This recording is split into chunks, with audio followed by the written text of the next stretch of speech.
Some very revealing text messages were revealed today in court. Washington Post has a really good article dealing with this, and also a couple good articles from NBC News that I was looking at today. Racist slurs, violent messages, how Ahmaud Arbery's killers talked about Black people.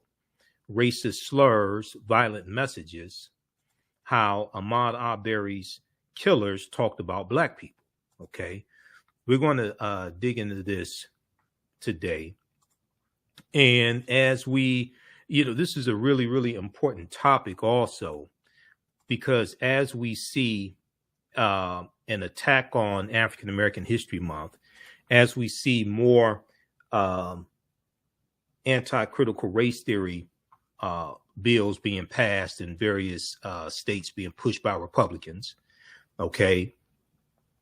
And when we look at studies like the one that I talked about a couple of days ago from Time Magazine that deals with how a new report finds that 45 states are failing to teach the history of Reconstruction. 45 states are failing, 45 states out of 50 are failing to teach students about the period that shaped race relations after the Civil War, known as Reconstruction. Okay, so when we hear stories about attacks on critical race theory, books being banned, things like this, books dealing with the civil rights movement and African-American issues, African-American history, etc. When we hear about things like this being banned, okay, then we really have to ask the question, okay, what's really going on? So we're going to talk about what took place in court today, day number 2.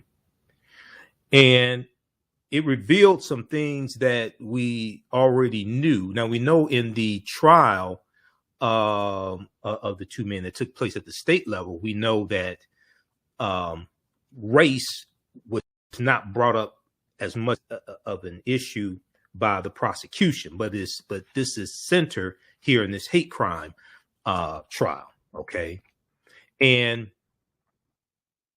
one of the 3 men convicted, Ahmaud Arbery, did not want his daughter to date a Black man and called him the N-word in a text message, according to the FBI. Another shared a meme that claimed white Irish slaves were treated worse than any other race in the U.S. The third man, Travis McMichael, who fatally shot Ahmaud Arbery February 23rd, 2020, spoke about killing Black people and wrote in a message that he loved his job because 0 N-words worked with me. He loved his job because 0 N-words worked with me. So this is just further validation of what we suspected of these 3 men. 2 of them were armed, Travis McMichael and Greg McMichael, the father. William Roddy Bryan wasn't armed, but he called, according to an FBI agent, called his daughter's boyfriend the N-word because his daughter is dating an African-American man. We're going to get deep into this today. And then yesterday we talked about Sha'Carri Richardson's allegations of a double standard when it comes to Kamila Valieva being allowed to compete after she failed a drug test for a banned substance. Well, the IOC, the International Olympic Committee, is speaking out, responding to Sha'Carri Richardson's allegations. And they say that it's not a double standard, and there's very little similarity between the two cases. Okay, Yahoo News has this piece picked up by the independent.co.uk. We're going to talk about this some as well. They talked about it this morning on the Black News Channel. Start your day. IOC hit back at Sha'Carri Richardson criticism of Kamila Valieva decision. All right, so we'll talk some about this as well. Now, Sha'Carri is correct. Now, there are some differences in this case beyond race. There are some slight differences, and it's a different committee that's involved. This is the IOC, the International Olympic Committee, that is allowing Kamila Valieva to compete, where it was the U.S. Anti-Doping Agency, the U.S. Olympic Agency, that banned Sha'Carri Richardson. So you're dealing with two different agencies, okay? And it was based upon U.S. Anti-Doping Agency rules. But we'll talk about this some more. We'll talk about this some more on today's show. All right. And then we know that February 7th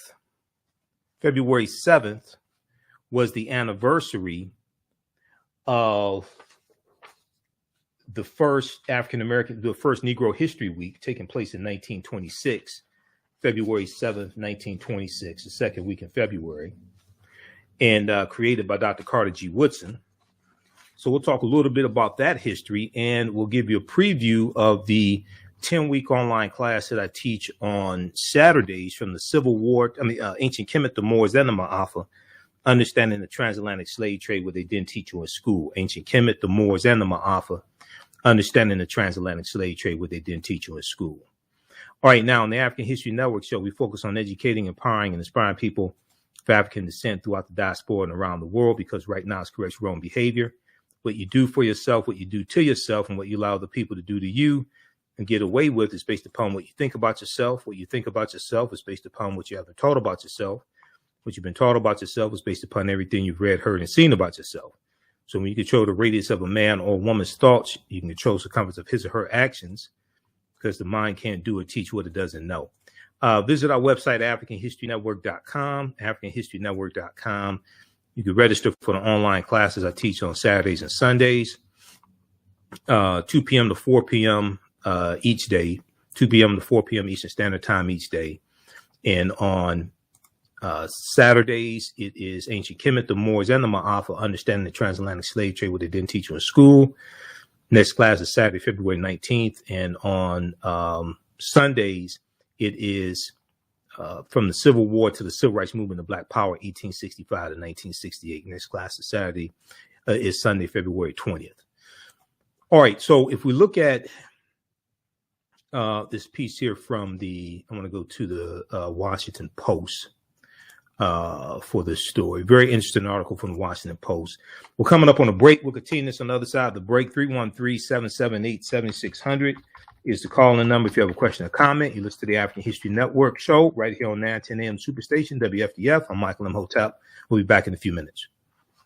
The work that I do is larger than the fashion industry. It's larger than the art world. And I believe that I was born to bring newness into this world. I'm Kamila McIntyre. I'm 24 years old and I'm an artist.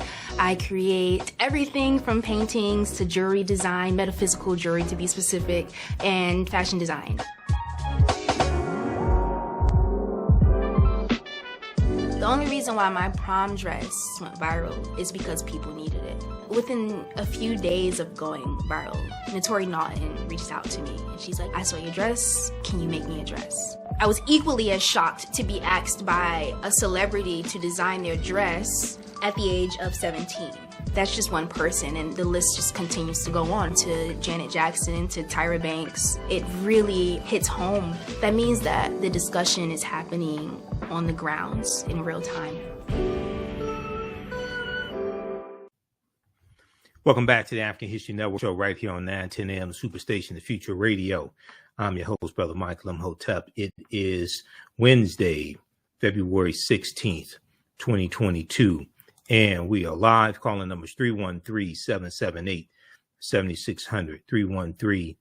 313-778-7600 is the calling number if you have a question or comment.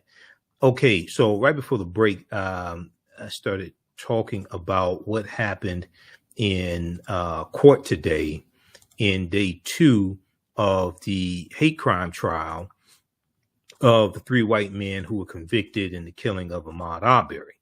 Okay. Travis McMichael, Greg McMichael, and William Bryant. So Washington Post has a really good article here. Racist slurs, violent messages, how Arbery's killers talked about black people. Okay. And let me try to reduce the size of this here. Okay. Racist slurs, violent messages, how Arbery's killers talked about black people. So this is from Wednesday, February 16th, 2022, from the Washington Post. So it goes on to say, now, Travis McMichael, who actually fired the shots that killed Ahmaud Arbery, Travis McMichael spoke about the killing. Travis McMichael shared a meme that claimed, one of them shared a meme that claimed white Irish slaves were treated worse than any other race in the U.S. And then Travis McMichael, who fatally shot Ahmaud Arbery, spoke about killing black people and wrote in a message that he loved his job because 0 N-words worked with me. He went on to say, we used to walk around committing hate crimes all day, quote unquote. He wrote in another text conversation a few months before he killed Ahmaud Arbery.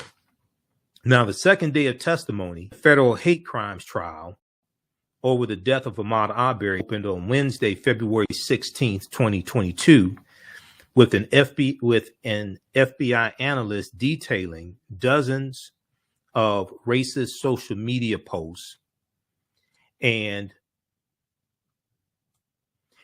messages allegedly sent by the 3 men who chased and killed Ahmaud Arbery in the coastal Georgia neighborhood of Satilla Shores in February 23rd, 2020. And let me increase the size as well here. All right. Now, prosecutors are seeking to prove that Travis McMichael, his father, Greg McMichael, and the neighbor, William Roddy Bryan, attacked Ahmaud Arbery out of racial bias. The men have said they suspected Ahmaud Arbery of wrongdoing, even though they had no evidence to prove that. All of them were convicted of murder last fall and sentenced to life in prison, with William Bryan eligible for parole after 30 years. Now, the murder trial in state of Georgia state court, before a nearly all-white jury, avoided direct allegations of racism. The federal trial, which is taking place now, in contrast, focuses squarely on whether the McMichaels and William Bryan targeted Ahmaud Arbery because he's African American. Now, Ahmaud Arbery's death helped spark nationwide social justice protests, along with the police killings of Breonna Taylor in Louisville, Kentucky, and George Floyd in Minneapolis, Minnesota. Of the 3 killings, only Ahmaud Arbery's has resulted in federal hate crime charges, raising the stakes for federal prosecutors. Now, Shan Wu, a former federal prosecutor, said, quote, "This is the kind of case you really need to do to send the message that the Justice Department won't tolerate this type of racist hatred that results in violence. This is the kind of case you really need to do to send the message that the Department of Justice, the Justice Department, won't tolerate this type of racist hatred that results in violence." Now, legal experts, now this is what's really important here. How do you prove, being able to prove the case? They don't have to, they're not trying to prove that these 3 men killed Ahmaud Arbery. Okay, they have to prove motive. We already know they killed him. Legal experts have emphasized that prosecutors cannot win a conviction merely by proving the defendants are racist. And they can't convict, and we already know they killed them, so they're not trying to prove that these men killed Ahmaud Arbery.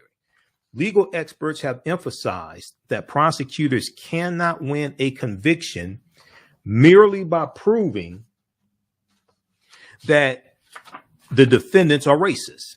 They must show the jury, okay, and prove beyond a reasonable doubt, they must show the jury something more specific that bias toward people led the McMichaels and William Bryan to act. Okay, they must show the jury that bias toward, they must show the jury something more specific, that bias toward African Americans led the McMichaels and William Bryan to act.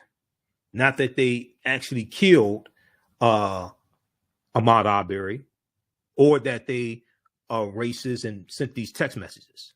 They have to be able to prove motive. Okay, that the motive was racial. Now, Avalana Eisenberg, a Florida State University law professor who has researched hate crime prosecutions, said in an interview, quote, the most compelling pieces of evidence will always be those that are most directly tied to the incident at hand. The most compelling pieces of evidence will always be those that are most directly tied to the incident at hand.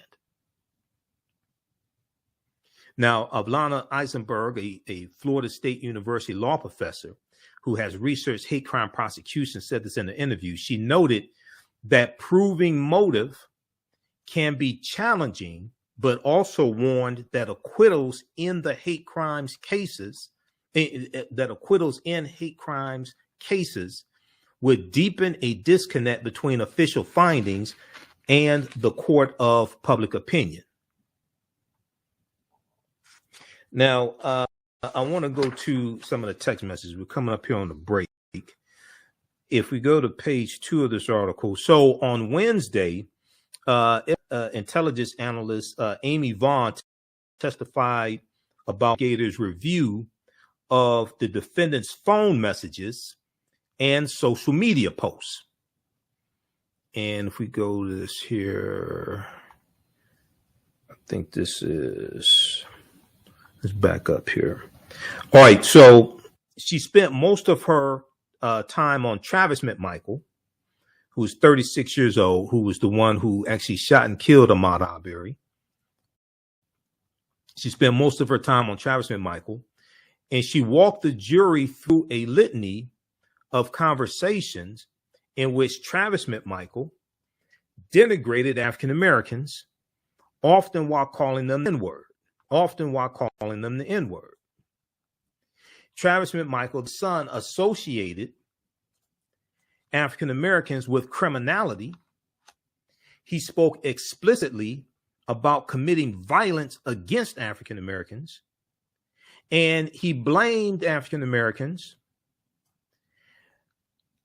when he struggled to get a commercial driver's license, accusing them of, quote unquote, running the show.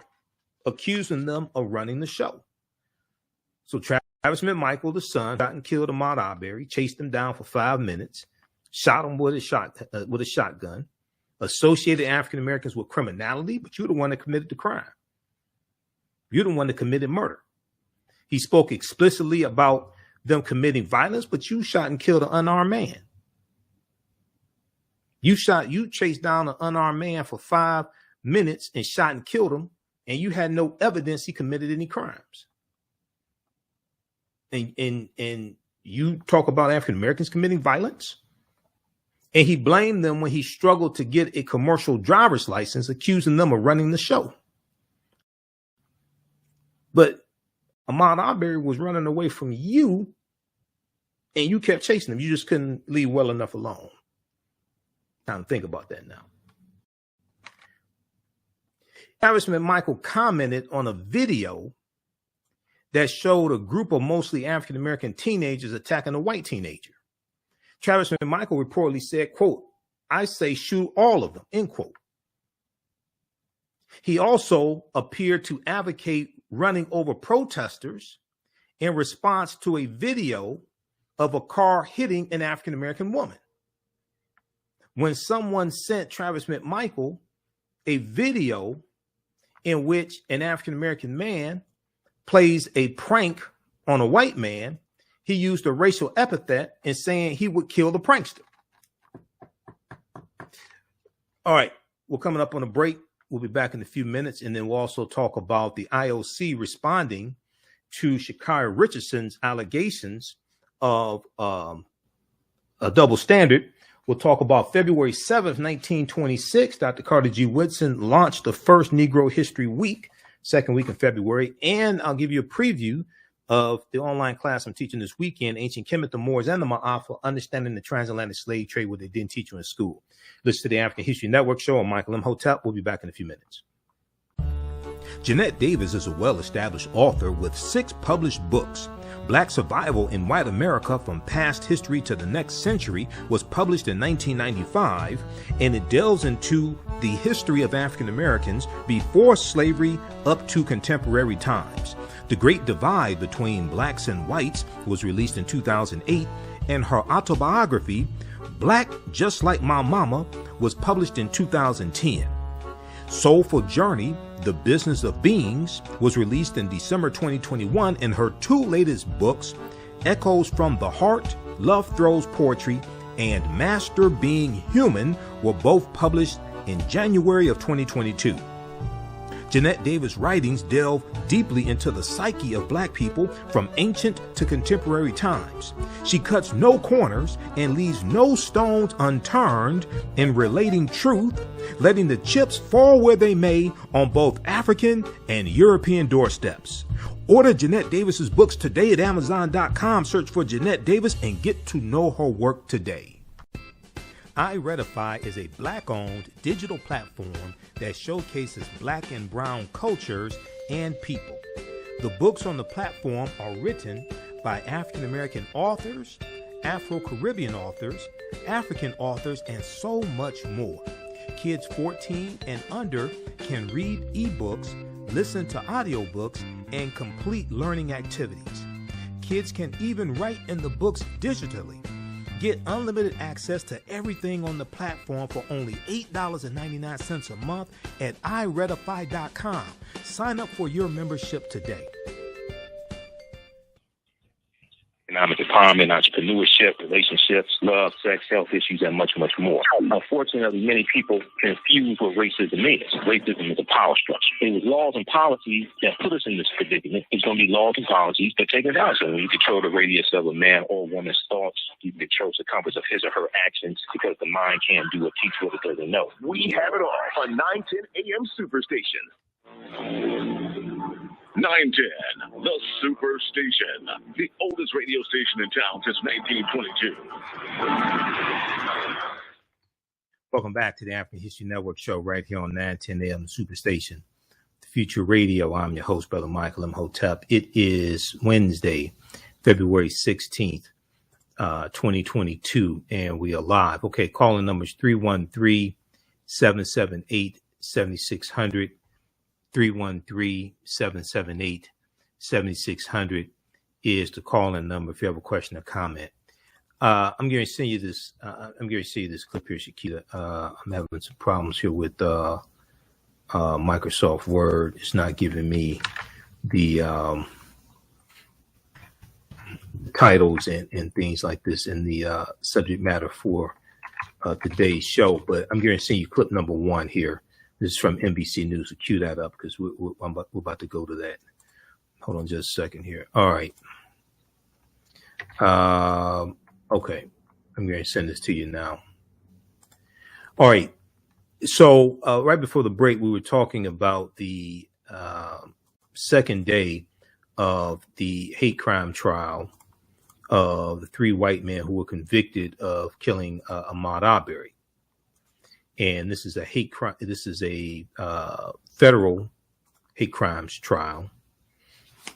to convict them of federal hate crimes and to show that they killed Ahmaud Arbery because he was African American. It was racially motivated.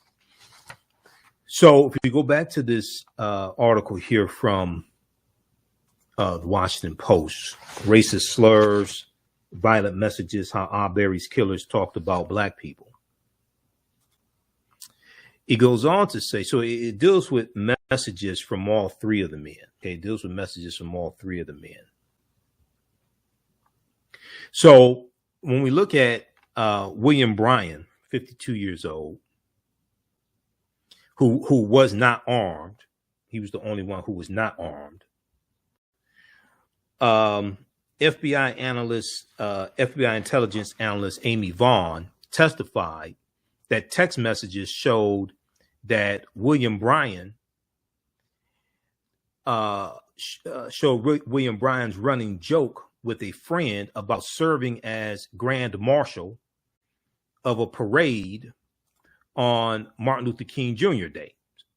A running joke with a friend of his of serving as Grand Marshal of a parade on Martin Luther King Jr. Day. He said, quote, I think the joke is that, she said, I think the joke is that he would never do that, she told the jury.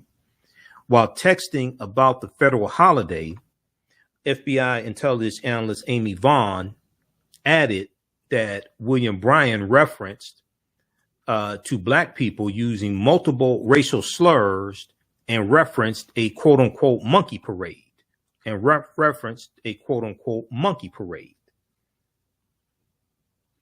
Now, 4 days before Ahmaud Arbery was shot and killed, the prosecutor said William Bryan used the N-word to refer to his daughter's boyfriend who was black. 4 days before William Bryan helped Travis McMichael and Greg McMichael hunt down Ahmaud Arbery, and Travis McMichael killed him. William Bryan, who said he was just a bystander, used the N-word to refer to his daughter's boyfriend because his daughter's boyfriend is African American. In another text conversation the same day, someone passed on a message from William Bryan's daughter. His daughter, and I don't think I saw her age, but his daughter said, quote, yes, he's black. Honestly, it's just a color, end quote, she said, according to the message read in court. Quote, she went on to say, it doesn't define him or make him love me any less, end quote. It doesn't define him or make me love him any less, end quote. Referring to her boyfriend. She's saying, what does that have to do with his color? Now, Greg McMichael was less active than his son on Facebook.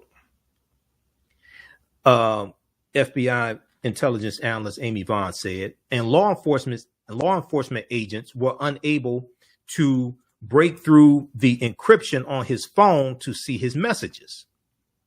But they gleaned some information from online backups of the device.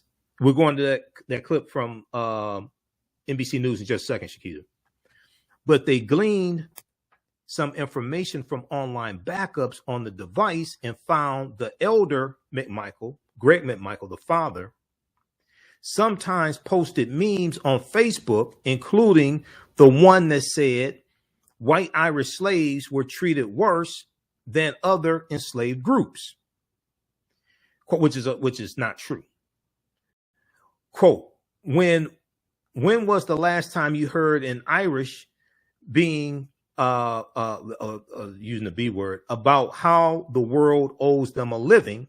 The meme continued, according to FBI intelligence analyst Amy Vaughn. Now, members of the jury, okay, there are 8 white jurors, 3 African-American jurors, and 1 Hispanic juror, 12 jurors, 8 white, 3 African-American, 1 Hispanic. Members of the jury leaned forward and watched intently as the evidence was presented. Lee Michael, Travis McMichael's mother, Travis McMichael's mother, and Greg McMichael's wife sat in the courtroom without a visible reaction. Now, I wonder if it's because she's heard all this before. I don't know it, but I'm just saying, you know, if you heard your son say things, well, let me put it like this, okay?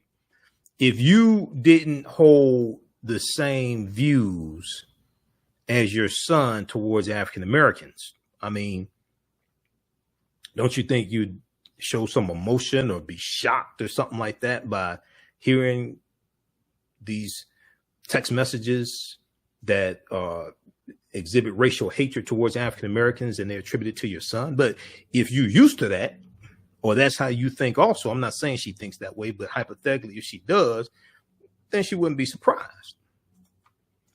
So, all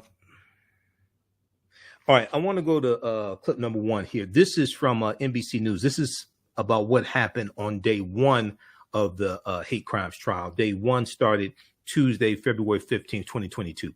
Let's go to clip number 1, Shakita.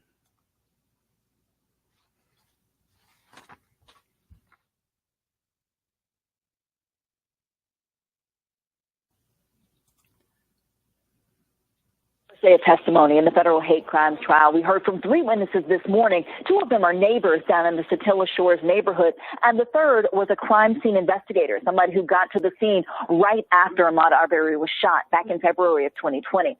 But really, the main theme of this case, the thing that's already come to the forefront, is race. We heard from the prosecution in opening statements lay out the government's trial, and she very quickly brought out some very specific things that she says all 3 of the defendants said or messaged or texted to other people that use racial slurs. In one instance, she says that one of them went on a rant about black people, saying black people are nothing but trouble. Now, all of these were not specifically about Ahmaud Arbery, but she says that they give insight into a window into their mindset, essentially, that she says means that they made an assumption about Arbery the day they saw him running, and that because of his skin color, because he was a black man, that's what led them to chase him down and ultimately kill him. Now, for the defense's side, in 3 separate opening statements, defense attorneys say, you know what, there's no excuse for this reprehensible language. It's not good. There's no defending that. But they say that it does not mean, and it does not prove that their clients targeted Arbery because of race. Rather, they say they were motivated by their concern over crime in the area. Now, this is certainly going to be a major case to watch because, you know, Ahmaud Arbery's name, along with Breonna Taylor, George Floyd, those were the 3 high-profile deaths that sparked so many of the protests we saw in 2020. But this is the very first time that race has actually come to the forefront of any of the legal proceedings. Now, while it is difficult to prove intent, according to a number of legal experts, it certainly is sending a message as to what it could mean for future cases like this in the future. All right. Pause right there. Okay. So that's from a good clip from NBC News. That is dealing with day 1 in the hate crime trial. Read this piece also from NBC News from today. Ahmaud Arbery's killers, hate crime trial. Prosecutors share the men's messages, social media posts. Prosecutors hope to convince the jury that Ahmaud Arbery's murder was an act of racial hostility by the white men who publicly shared their disdain of black people, for black people. Okay. Interesting that this murder took place in Georgia, and they concocted the excuse after they killed Ahmaud Arbery that they were trying to effectuate a citizen's arrest, and they used the 1863 citizen's arrest law that was started out as a fugitive slave law in 1863, targeting fugitive runaway slaves running away from plantations in Georgia. And this law came into existence when Georgia was part of the Confederacy. And the law was created to target runaway slaves who were running away from Georgia plantations and running behind Union lines. Okay. And this is the origin of that citizen's arrest law that they cited after the fact, because when police arrived on the scene, they didn't say they were trying to effectuate a citizen's arrest. Read this article from Fast Company. We're coming up on a break. FastCompany.com, the troubling history of citizens' arrests from slave patrols to Ahmaud Arbery to ICE. ICE, ICE. Listen to the African History Network show right here on 910 AM, the Superstation WFDF. When we come back, we'll give an update on Sha'Carri Richardson. The IOC is responding to Sha'Carri Richardson, and they're saying, no, there's no double standard here. You're hallucinating.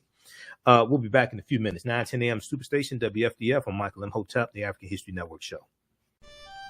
Abundant Capital Group is a real estate investment company with over 20 years of experience in real estate. They specialize in two areas of real estate. One, they solve real estate problems with creative financing solutions that give the seller the most money for their property.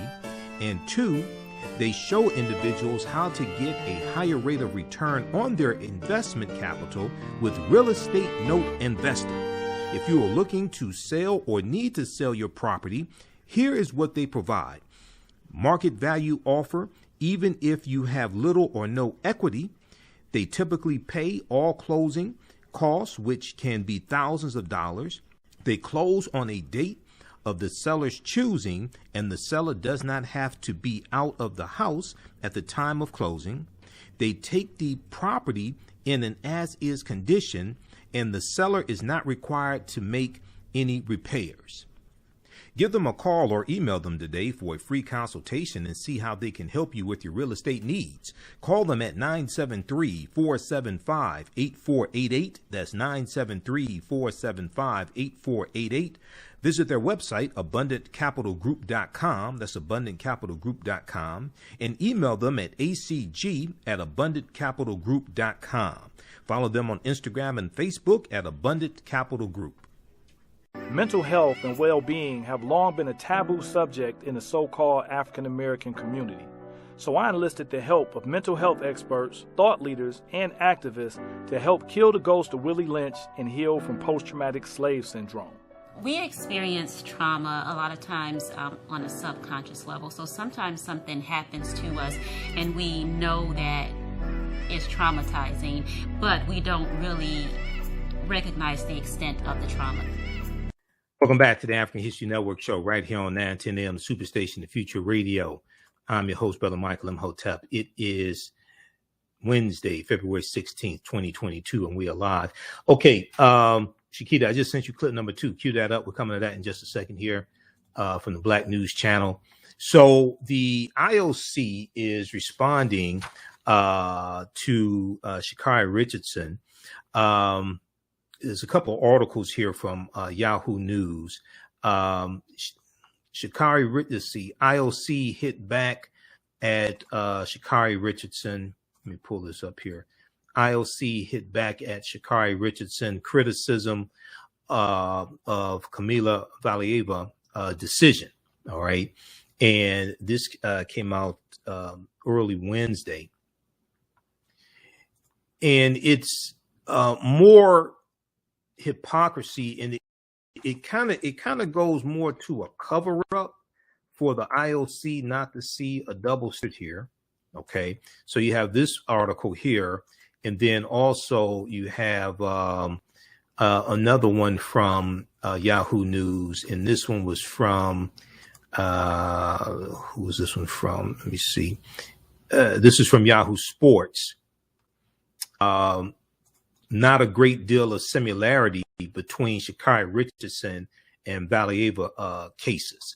This second one here. And the second one is more detailed than the first one.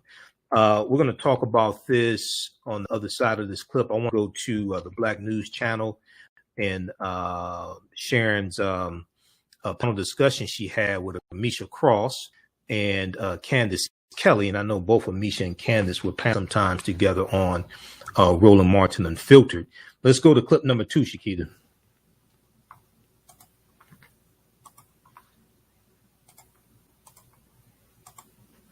Parents' table. Sha'Carri Richardson, we know her. We love her. She's feisty. She's made some mistakes and owned them. Sprinter was banned from the summer games because of a positive marijuana test. And then there Here comes this young lady, right? Russia's Kamila Valieva. Maybe I'm saying it right. She's set to win gold at the Winter Olympics. She's being allowed to compete despite testing positive for a banned substance last month, one that we should add reportedly helps one's endurance. If you're healthy and you take this heart medication, it can help your endurance. I don't know what weed does to an American sprinter. I don't think it makes her faster, but but so Brittany, let's go there. The Russian skaters, age 16, allowed to compete. 15. Mistakes happen. She's a minor. I'm hearing all kinds of apologies for her, and yeah, she is a minor. And I wonder how you feel about the double standard, because Sha'Carri Richardson called it out and said the only difference is I'm a black girl. That is, in fact, the only difference. And let's remember that Sha'Carri Richardson used weed because she found out kind of haphazardly that her mother had passed away while she was in the middle of competition. And I found that even within our communities, there was a stunning lack of sympathy for that. We doubled down on saying she needs to own her mistake. She needs to own this. And then you have this young white girl. Part of it is about this sort of narrative of femininity that's also being touted, right? That we don't ever see white girls as skirting the line, that their femininity gives them the benefit of the doubt, makes them seem more honest. Their white skin also gives them the benefit of the doubt. Black girls show up with a little bit of swag. Sha'Carri is not humble. She is, very feisty and forthcoming, which I love. And so there was a desire to humble her, a desire to figure out the thing that was wrong with her. And so she is absolutely right to argue that this is racialized, and for us, we need to see that double standard and recognize that she deserved our sympathy, and that the point you made is absolutely important. Weed is not a performance-enhancing drug, and none of us believe, including Chinese officials that let this girl get away with this, that she accidentally took her granddaddy's medicine.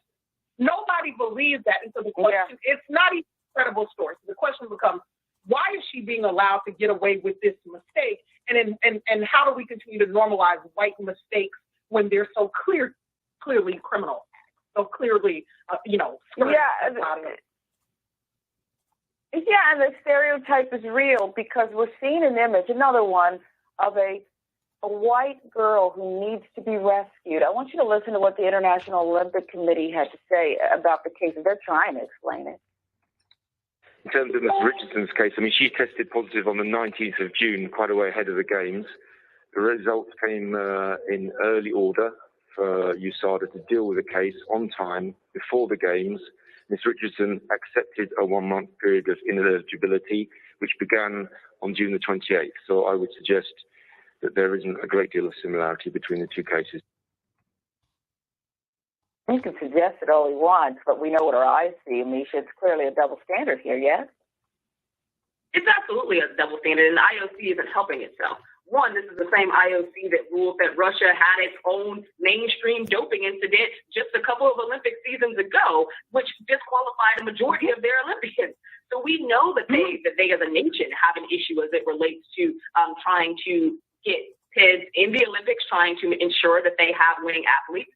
There is a clause within the IOC, particularly around age. So I do think that her being 15 actually plays a role in this.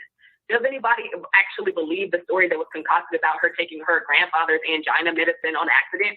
Absolutely not. But I don't think that a 15-year-old came up with that story. Again, this is very much devised by the Russian Olympic executives who have decided that this is what they're going to do for their athletes. We also need to dig deeper, because I would assume, looking at this, that there are possibly more athletes or more that are coming up through the ranks who are in this youth division who would be utilizing the same thing, because they think that this goes further into what Russia is doing as it relates to doping and how they see their advantage in the Olympics. With that being said, of course, this looks horrible on its face. Racial discrimination. We also can acknowledge that the drug that was found in this young girl's system is a performance-enhancing drug, and it's very different than what Sha'Carri's situation was. Weed is not a performance-enhancing drug, never has been, never will be. If anything, it will slow you down. It was definitely not going to make her faster. Pause it right there, With that being said, as someone who also lost my mom at the same age Sha'Carri lost hers, pause it right there. You are in that vein, and you have to get up and you have to perform day in and day out. Your reaction is going to be different. I think that pause we the clip. as Stop the clip, people please. needed to provide her more. Thank you. So as we talked about on yesterday's show and actually looked at the U.S. anti-doping agency's policies, yes, they do classify marijuana as a performance enhancer. I sure wish people would read. I love Amisha and Candace, but I wish people would read the policies from the anti-doping agency as well as the World Anti-Doping Agency. Yes, marijuana can be a performance enhancer for some athletes. And the reason why, as we stated on yesterday's show, is because it can, for athletes who suffer from anxiety, who are anxious, it can calm them down to allow them to perform better. The U.S. Anti-Doping Agency does say that marijuana can be a performance enhancer for some athletes. And this is another reason why it's on the ban list.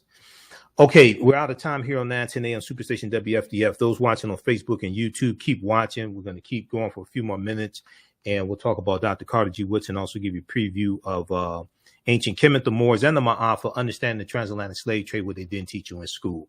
The online class that I teach on Saturdays. Visit our website, AfricanHistoryNetwork.com. Also, if you'd like to stop for information, you can support the African History Network.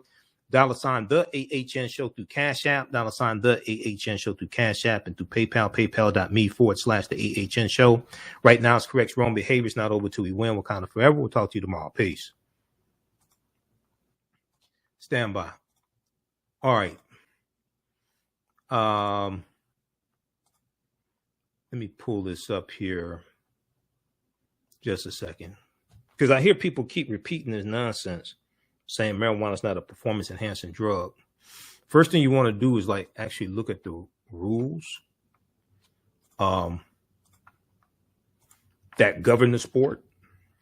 That's not what the U.S. Anti-Doping Agency says, or the World Anti-Doping Agency. If you go back to this article, and we dealt with this yesterday, and I dealt with this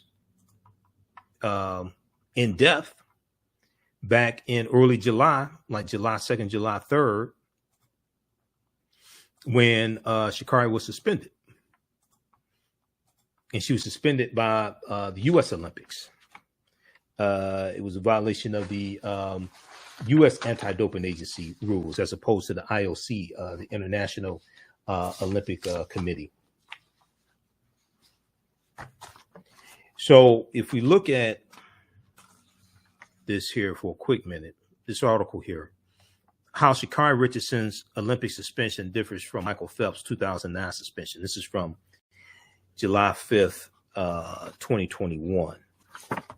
And on page 2 or page 3, or actually page 4, what is the Olympic policy on cannabis? We scroll down and look at this. What is the Olympic policy on cannabis? If I could close out this video here. Okay. And then, okay, according to the U.S. Anti-Doping Agency, marijuana is prohibited by the World Anti-Doping Agency, a foundation created by the International Olympic Committee in competition, unless an athlete has an approved therapeutic use exemption, the TUE. Use of the drug can result in an anti-doping rule violation and sanction. Marijuana is considered a health risk. Marijuana is considered a health risk, a performance enhancing substance, and a violation of the spirit of the sport. Marijuana is considered a health risk, a performance enhancing substance, and a violation of the spirit of the sport. USADA, U.S. Anti-Doping Agency, adheres to the World Anti-Doping Code, the World Anti-Doping Agency's code. Then you go and you look here. It is right in, it's advisory, this right here. Advisory, USADA advisory, the athlete advisory, key changes to the World Anti-Doping Code. Let's go back over here.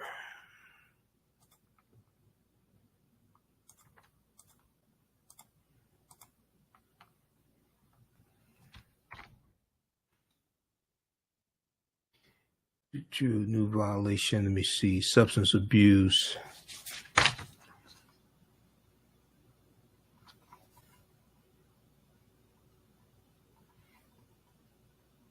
Oh, it's the first one that I wanted. Let's go back to the article here. You can click on, okay, and it goes right, I think it's right here. According to the U.S. Anti-Doping Agency, then it takes you to the U.S. Anti-Doping Agency's website, and it gives you the policies on marijuana, frequently asked questions regarding marijuana.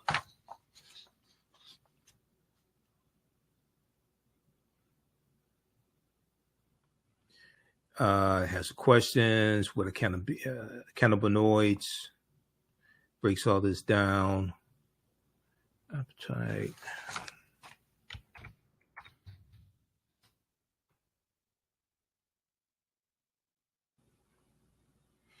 Then why are cannabinoids on the prohibited list? Why are cannabinoids on the WADA prohibited list, World Anti-Doping Agency prohibited list? For something to be added to the WADA prohibited list, it must meet 2 of the 3 inclusion criteria. It must meet 2 of the 3 inclusion criteria. A, it poses a health risk to athletes. B, it has the potential to enhance performance. And C, it violates the spirit of the sport.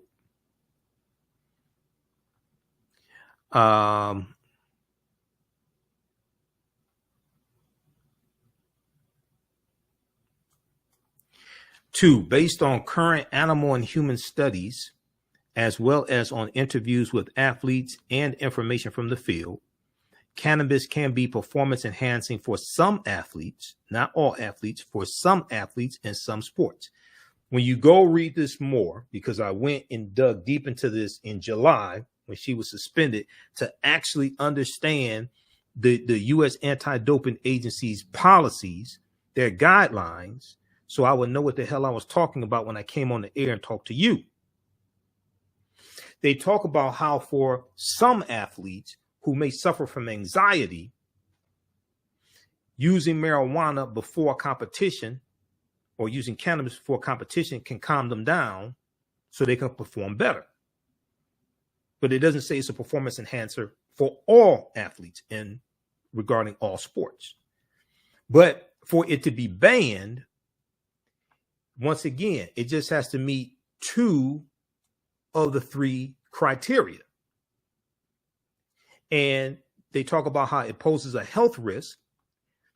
1, athletes who smoke cannabis or spice in competition potentially endanger themselves and others because of increased risk taking, slower reaction times, and poor executive function or decision making. Now, the risk can vary based upon the sport. Okay, the risk can vary based upon the sport. Think about if you're in competition on, say, bicycling, and you veer off into somebody's lane and knock somebody over and they go into somebody else and you cause a pileup. But now, if you're doing a pole vault and it's just you, or like you're doing a pole vault and it's just you may injure yourself, but the chances of you injuring other people are much less. 2, based on current animal and human studies, as well as on interviews with athletes and information from the field, cannabis can be performance enhancing for some athletes in sports disciplines. 3, use of illicit drugs that are harmful to health and that may have performance enhancing properties is not consistent with the athlete as a role model for young people around the world. So it just has to meet 2 of the 3 criteria. So read this. Why are cannabinoids on the World Anti-Doping Agency prohibited list? And that's at the, once again, if you've been watching this show, you know, we went through deep into this in July, early July, when Sha'Carri Richardson was banned from the Olympics. USADA.org. USADA.org. We'll post a link here. So all of the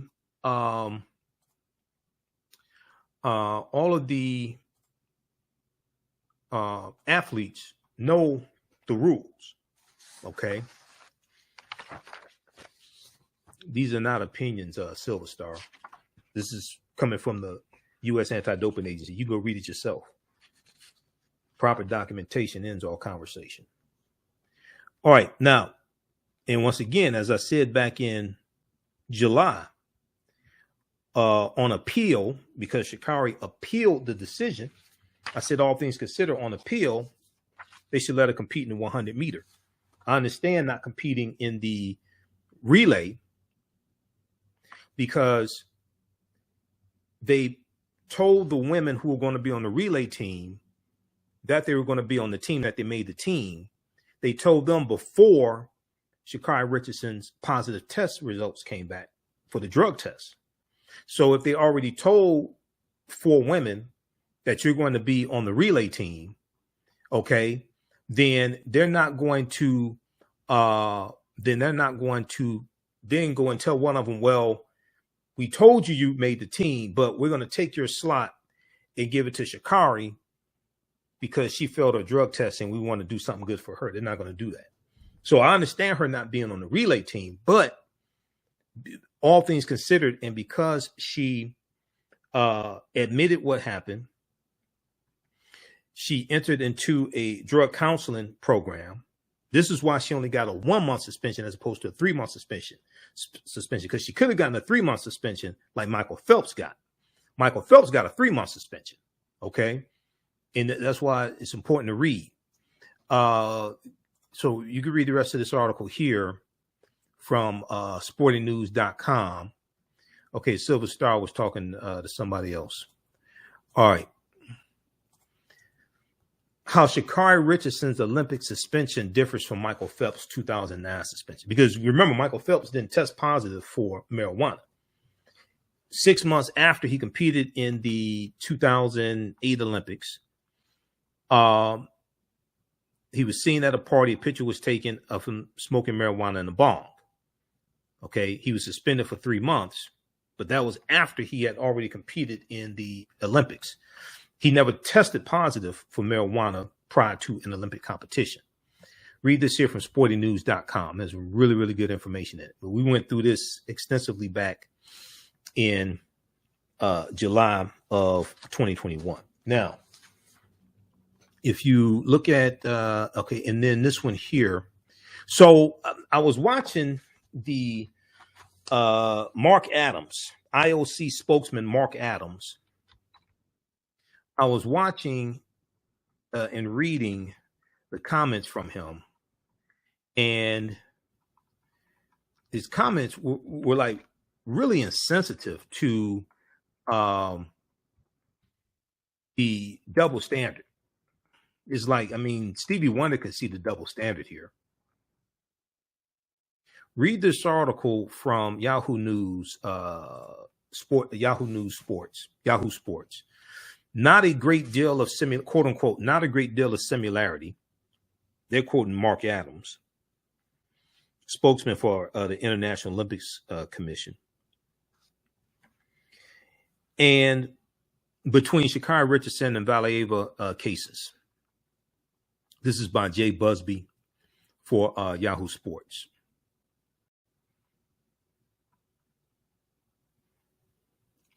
And it goes in, let me see.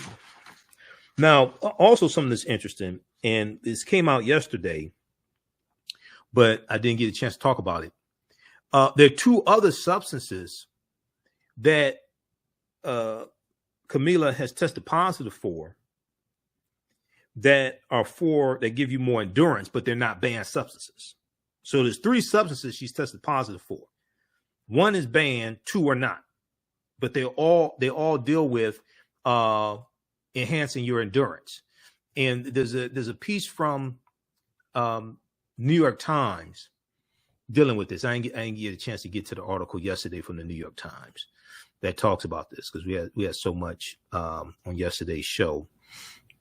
But there was an article from the New York Times that I read dealing with this also. Which one is that?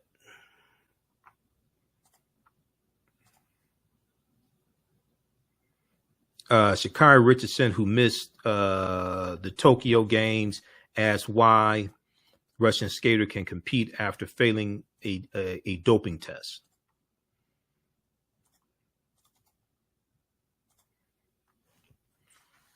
This one here by James C. McKinley Jr. for the New York Times. It's a really good article I read yesterday.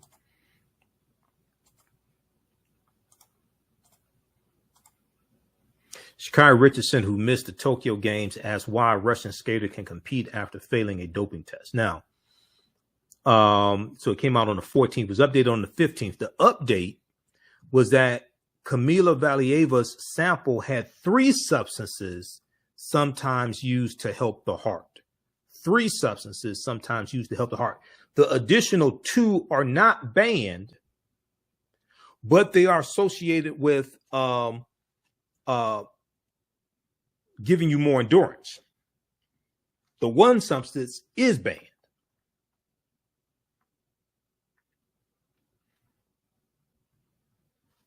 Okay, so, and let me see if we can get to, okay, that's just all they have in here on it. Okay, this one right here is linked to this article here because I read so many of them on this one. I read so many articles a day. Kamila Valieva's sample included 3 substances sometimes used to help the heart. Only 1 is banned. 3 substances sometimes used to help the heart. Only 1 is banned. Okay. Yeah, this one here, Tariq Panja, February 15th. A sample provided by a teenage Russian figure skater to an anti-doping laboratory before the Beijing Games included 3 substances that are sometimes used to help the heart, according to a document filed in her arbitration hearing on Sunday. The skater Kamila Valieva was cleared to continue competing in the games by a panel of arbitrators on Monday, February 14th, even though a drug found in her system, trimetazidine, is on the list of drugs banned by global anti-doping officials. On the list of drugs banned by global anti-doping officials. Valieva, 15, provided the sample in December. It was December 25th. She took the drug test. They found out like February 13th that she failed the drug test. Why did it take a month and a half? But Russian anti-doping officials said they had learned of her positive result only last week. Why did it take a month and a half? It doesn't take that long. They got Sha'Carri's results in about 2 weeks. But according to documents reviewed by the New York Times and confirmed by someone who took part in the hearing, the Stockholm laboratory that carried out the examination of Valieva's sample also found evidence of 2 other substances that can treat the heart but are not on the banned list. 2 other substances that can treat the heart but are not on the banned list.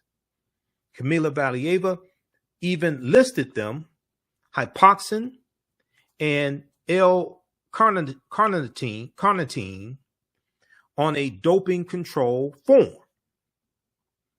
The presence of trimetazidine on Valieva's system may have been a mistake, Russian and Olympic officials have suggested, but the discovery of several substances in the sample of an elite athlete, especially one as young as Valieva, who's 15 years old, was highly unusual, according to a prominent anti-doping official. Quote, Travis Tygart, who we quoted yesterday, executive of the United States Anti-Doping Agency, the USADA, Travis Tygart said, quote, it's a trifecta of substances, 2 of which are allowed and 1 that is not. He added that the benefits of such a combination, quote, seemed to be aimed at increasing endurance reducing fatigue, and promoting greater efficiency in using oxygen. He said the benefits of such a combination of these three drugs, quote, seem to be aimed at increasing endurance, reducing fatigue, and promoting greater efficiency in using oxygen, end quote. Okay, so read the rest of this article here from the New York Times. Kamila Valieva's sample included 3 substances sometimes used to help the heart. Only one is banned. Okay, now, okay, and read the rest of this. Read the rest of this article here from Yahoo Sports. Not a great deal of similarity, quote unquote, between Sha'Carri Richardson and Valieva cases. All right. Yes, yeah, Valieva getting a whole lot more breaks than Sha'Carri got. Okay, so read that one. Now, and then also the clip from the Black News Channel from Sharon's show, Sharon Reed. Olympics called out for double standards, apparent racial bias. That's from February 16, 2022, Black News Channel. That's on the YouTube channel. Okay. And that's all right. So February, want to get to some history here. February 7th, 1926, Dr. Carter G. Woodson launched Negro History Week. This was the first Negro History Week, second week in February. I'm also going to do a brief overview of the online class that I teach on Saturdays and Sundays. Well, on Saturdays, Ancient Kemet, the Moors, and the Maafa, understanding the transatlantic slave trade, what they didn't teach you in school. So, and I've written an article also about the origins of African American History Month as well. So it's at our website, AfricanHistoryNetwork.com. Just click on read articles. Let me pull up this piece here from the Zen Education Project.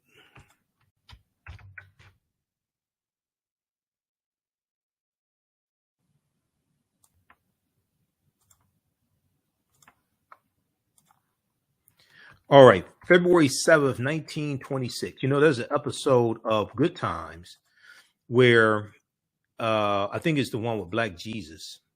I think it's that episode. And Michael talks about Black History Week because it was before 1976 when it was extended to a month.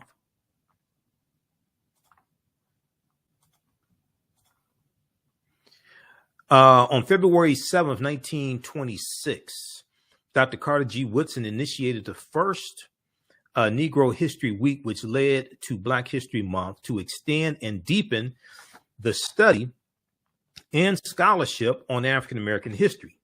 He also studied the accomplishments and achievements of African people throughout the diaspora, including on the continent of Africa. To extend and deepen the study of scholarship on African American history all year long, because Dr. Woodson said that we need to study our history year round, not just 1 month out of the year or 1 week out of the year. Now, in an essay on the history and purpose of the commemoration, including why Dr. Woodson chose the month of February, they have a clip here. The story of Claudette Colvin is one of many examples of the impact of Negro History Week, Black History Month. She refused to move on the Montgomery bus on March 2nd, 1955, inspired by the lessons in February at her school. She said, I could not move. Claudette Colvin said, I could not move because history had me glued to the seat. it felt like Sojourner Truth's hands were pushing me down on one shoulder, and Harriet Tubman's hands were pushing me down on another shoulder, and I could not move. Now, Dr. Daryl Michael Scott, who's a friend of mine, historian history professor at Howard University, and I did an extensive interview with him in 2021 where we talked about the myth that the 13th Amendment led to mass incarceration. And we also talked about the Ava DuVernay's book, Ava DuVernay's documentary 13th, and the flaws in that whole concept. Because the 13th Amendment is based upon the Northwest Ordinance of 1787. Mass incarceration is not related to the 13th Amendment, ratified December 6, 1865. But very briefly here, Dr. Carter G. Woodson chose February for Negro History Week for reasons of tradition and reform. It is commonly said that Woodson selected February to accomplish the birthdays of two great Americans who played a prominent role in shaping Black history, namely Abraham Lincoln and Frederick Douglass. Lincoln's birthday is February 12th, and Douglass' birthday, his assumed birthday, is February 14th. A lot of people know it as Valentine's Day, but that's also Frederick Douglass' birthday. That's Frederick Douglass' assumed birthday. Okay. So more importantly, he chose them for reasons of tradition. Since Lincoln's assassination in 1865, the African-American community, along with other Republicans, have been celebrating Lincoln's birthday. And also we had been celebrating the birthday of Frederick Douglass as well. Okay. And let me pull this up here. We'd also been celebrating the birthday of Frederick Douglass also. So that second week of February contained celebrations that we were already participating in. So Dr. Woodson, in his brilliance, put the new cultural celebration in that period of time, since celebrations were already going on. Okay, hold on. Let me pull this up. All right. Here's a slide from one of the classes that I teach. So why was Black History Month? Let me go back. Okay.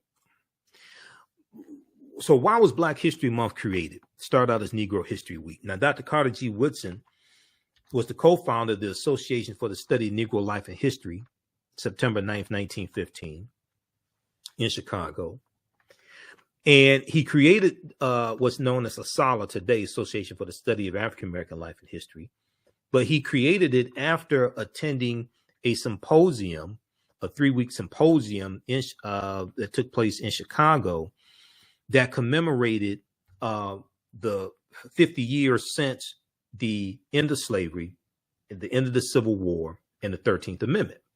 And this symposium had all types of exhibits and lecturers, presenters, historians documenting what African Americans had accomplished in those 50 years. So he got the idea to create an organization to study, preserve, document the accomplishments and achievements of African Americans. Because he said if these achievements are not documented and preserved, then they could be lost forever. And because he was not just a historian, but also an educator, he understood that African Americans did not know their history. So Woodson founded Negro History Week in 1926. He explained the reason behind the celebration in a pamphlet widely distributed months before the first celebration was to take place during the second week in February 1926 in commemoration of Frederick Douglass and Frederick Douglass's and Abraham Lincoln's birthdays. He exclaimed that Blacks knew, quote, practically nothing, end quote, about their history.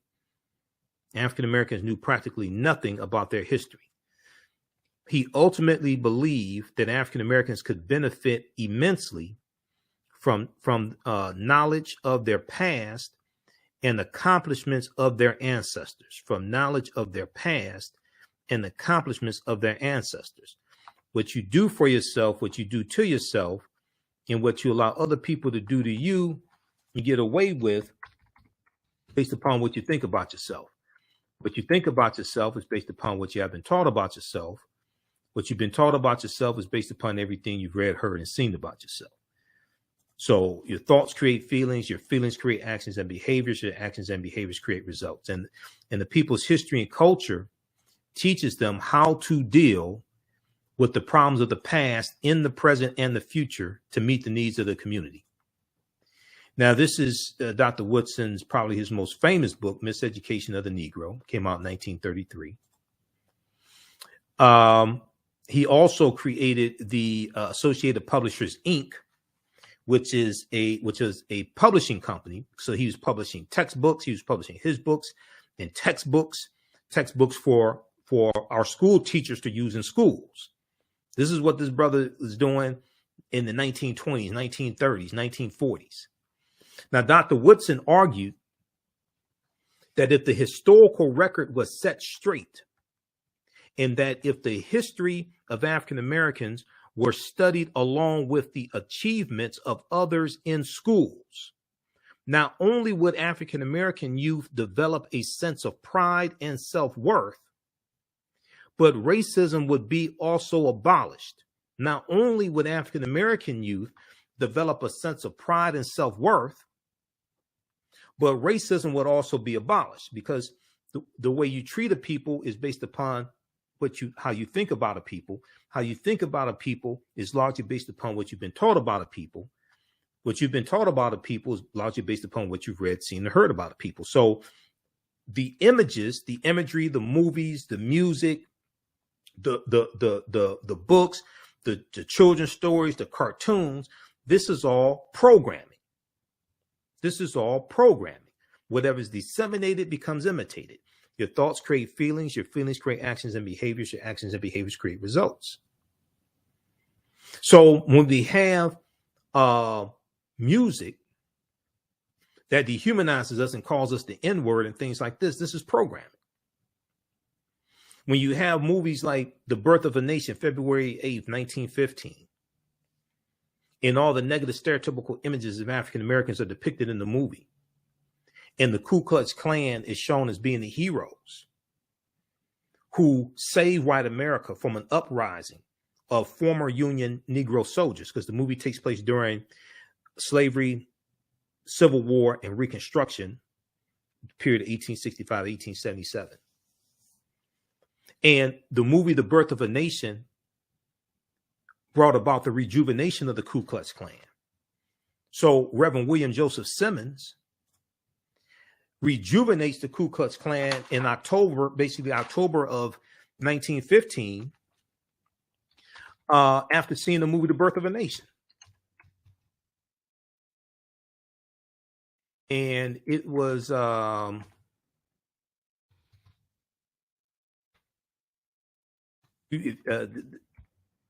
Washington Post has a good article on the Reverend William Joseph Simmons.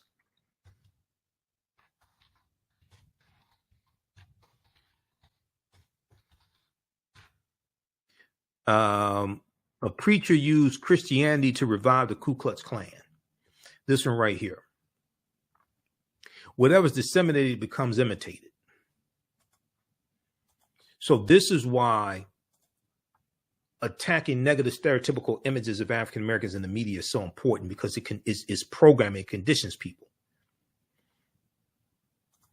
The preacher who used Christianity to revive the Ku Klux Klan. The movie The Birth of a Nation calls race riots in the streets, and we had enough sense to understand when we were under attack, and we launched boycotts of the movie The Birth of a Nation.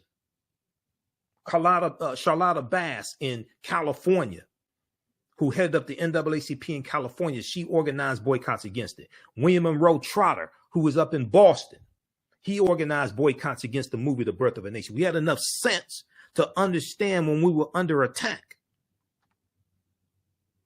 And the movie The Birth of a Nation is based upon a novel by a man named Reverend Reverend Thomas Dixon, and the novel was called The Klansman.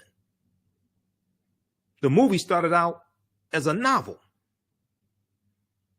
It was approaching midnight on October 6, 1915, when Methodist preacher Reverend William Joseph Simmons and at least 15 other men climbed Stone Mountain in Georgia. If you know anything about Stone Mountain in Georgia, you know Stone Mountain is the largest Confederate monument anywhere in the country. Stone Mountain. Stone Mountain in Georgia is the largest Confederate monument anywhere in the country. On Stone Mountain, it's a huge mountain, and on Stone Mountain, it has the carvings, the reliefs of General Robert E. Lee, Thomas Stonewall Jackson, and Jefferson Davis. Jefferson Davis was the president of the Confederacy. Okay, this is what's on Stone Mountain. There's a big article from Smithsonian Institute, that talks about Stone Mountain and what will come of it. I'm trying to pull that up here.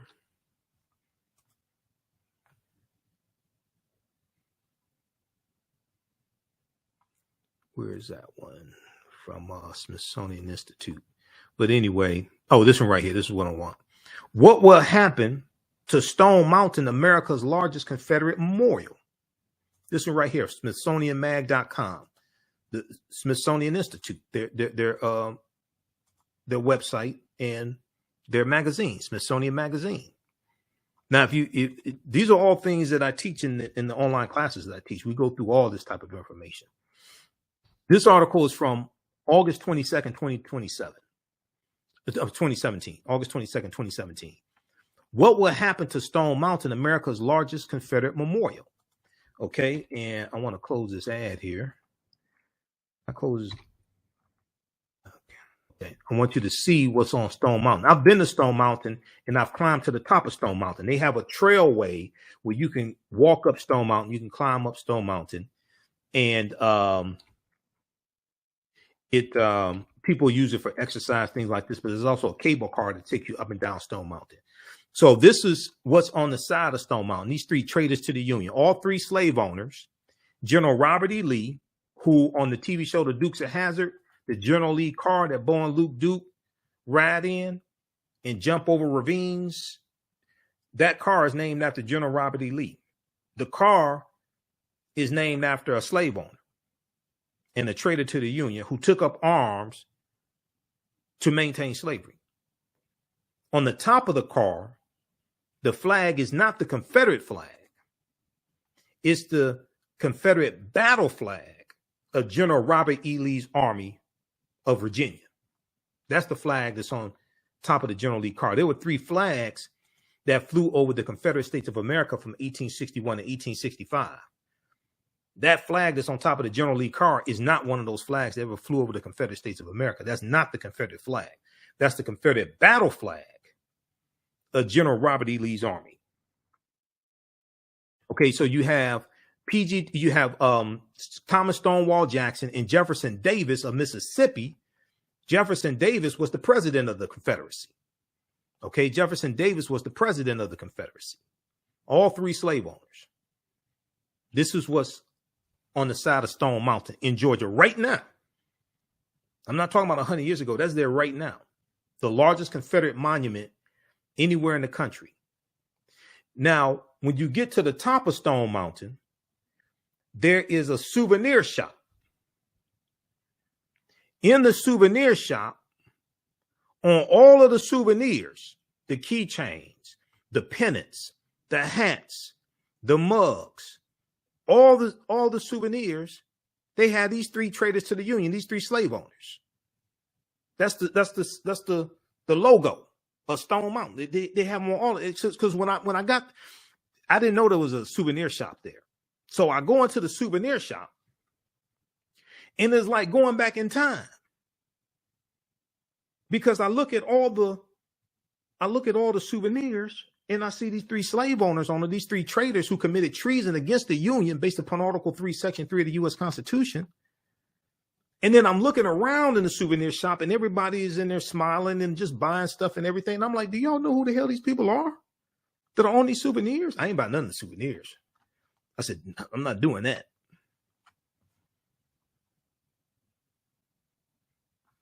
So if we go back and look at 1915, the birth of a nation, the same year that Dr. Carter G. Woodson founds the Association for the Study of Negro Life and History, ASALH. The good Reverend William Joseph Simmons rejuvenates the Ku Klux Klan, because the Klan had largely died out by 1915. A lot of the early members of the Klan were dead. The Ku Klux Klan was founded December 24th, 1865, on Christmas Eve. About a week after the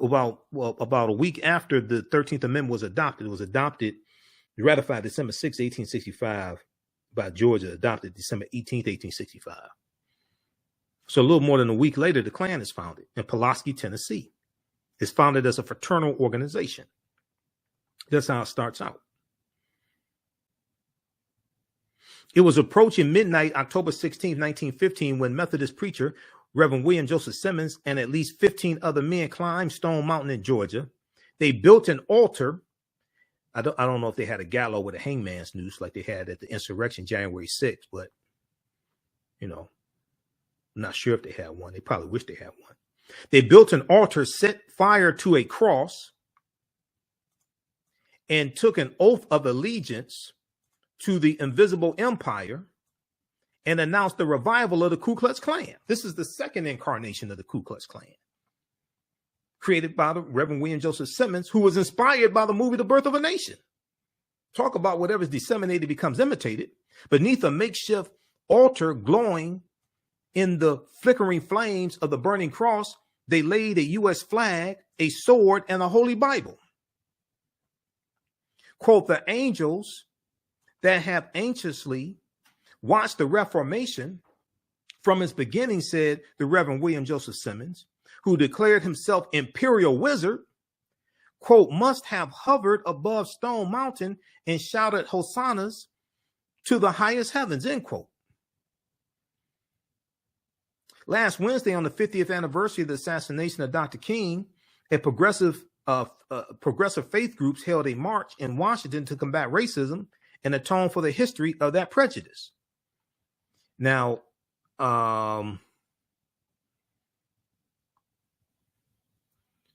okay, so they talk about, she said they show the Klan, mass Klan initiation ceremony at Stone Mountain, July 23rd, 1948. They're at Stone Mountain again in Georgia.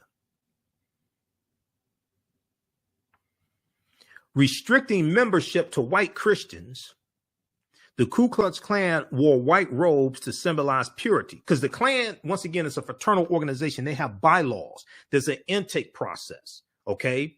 There's a screening process. Just because you wore a white sheet and a hood did not mean you were a member of the Ku Klux Klan. They had a membership process. They had bylaws. They were a fraternal organization. Just because you wore white sheets and hoods did not mean you were a member of the Klan. Restricting membership to white Christians, you had to be a Protestant, actually. You had to be a Protestant. They wouldn't let Catholics become Christian. They wouldn't let Catholics join the Ku Klux Klan, and they wouldn't let Jews join the Ku Klux Klan either. They actually attacked Jews. Restricting membership to white Christians, the Klan wore white robes to symbolize purity, burned crosses to signify the light of Christ, quote unquote, the light of Christ, and picked selective scriptures from the Bible to preach white supremacy. The invisible empire's comeback was aided by Hollywood's first blockbuster, D.W. Griffith's The Birth of a Nation, which glamorized the Ku Klux Klan. The movie helped the Klan so much that Oftentimes in newspaper ads for the movie The Birth of a Nation, the Ku Klux Klan would take out recruiting ads next to the ad for the movie The Birth of a Nation. This is how much that movie captivated America and helped the Ku Klux Klan. By the early 1920s, the Ku Klux Klan boasted 5 million members across the country and had infiltrated thousands of churches with its hateful doctrines. Read the rest of this article here. Okay. This is deep. So this shows the relationship between media and behavior. Media, ideology, conditioning, behavior, results. The preacher who used Christianity to revive the Ku Klux Klan. This is by Deneen L. Brown, who writes some good articles for the Washington Post, April 10th, 2018. This was 6 days after the 50th anniversary of the commemoration of the assassination of Dr. Martin Luther King Jr.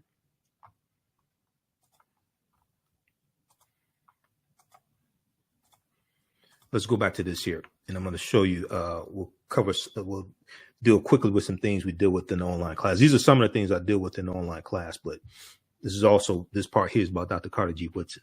So Dr. Woodson concluded, Dr. Woodson argued that if the historical record was set straight, and that if the history of African Americans were studied along with the achievements of others in schools, not only would Black youth develop a sense of pride and self-worth, self-development, self-esteem, okay, but racism would be abolished. Dr. Woodson concluded, quote, "Let truth destroy the dividing prejudice of nationality and teach universal love without distinction of race, merit, or rank.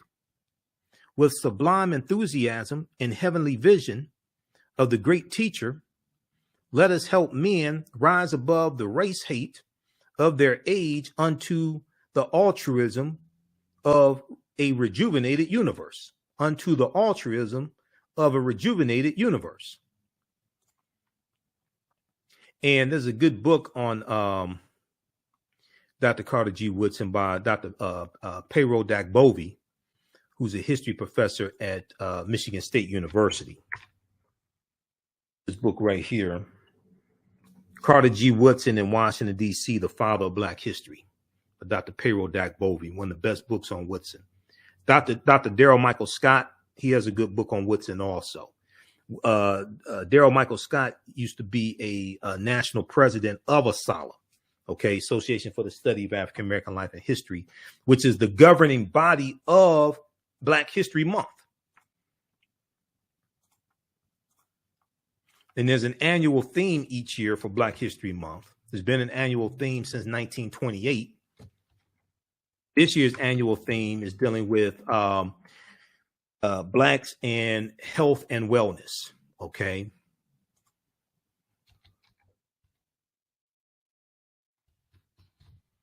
Blacks and health and wellness. And we'll pull this up also here.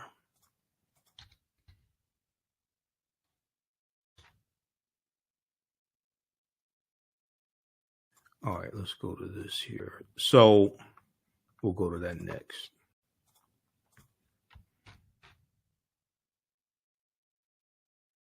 All right, now Negro History Week was the first major achievement in popularizing Black history and was unique in that it focused on African American youth. It focused on African American youth. Dr. Woodson realized that the miseducation of African Americans began in their homes, communities, and elementary schools. Dr. Woodson's vision of Negro History Week was optimistic, strategic, and long-term. He wanted this modest week-long celebration to serve as a stepping stone toward the gradual introduction of Black history into the curricula of all levels of the U.S. educational system, And Dr. Woodson taught that the history of African Americans needed to be taught in every school across the country, not just schools that we were the majority of the student body in. every school across the country, he said the history of African Americans had to be taught. Dr. Woodson hoped that Negro History Week would evolve into Negro History Year, as he affirmed from time to time. Dr. Woodson consistently instructed those observing the week that they needed to diligently prepare for the celebration months in advance. Dr. Woodson took this stuff seriously. He dedicated his life to this. Dr. Woodson instructed those observing Negro History Week that they needed to diligently prepare for the celebration months in advance, and that after mid-February, they needed to continue acknowledging the role of African descendants in world history. He said this is not a one-week affair. This is a cultural celebration during that 1 week, but this is something that we must continue throughout the year. Quote, Negro History Week should be a demonstration of what has been done in the study of the Negro during the year, and at the same time as a demonstration of greater things to be accomplished, end quote. Dr. Woodson instructed school teachers.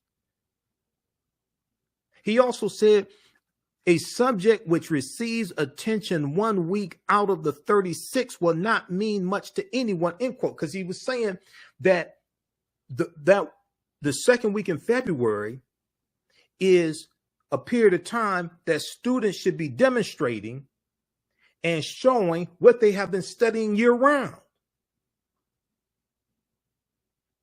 He's saying the history of African Americans has to be taught year round. Read Dr. Peril Dak Bovey's book on Carter G. Woodson. Carter G. Woodson in Washington, D.C., the father of Black history. Pages 100 through 102. It's a deep book.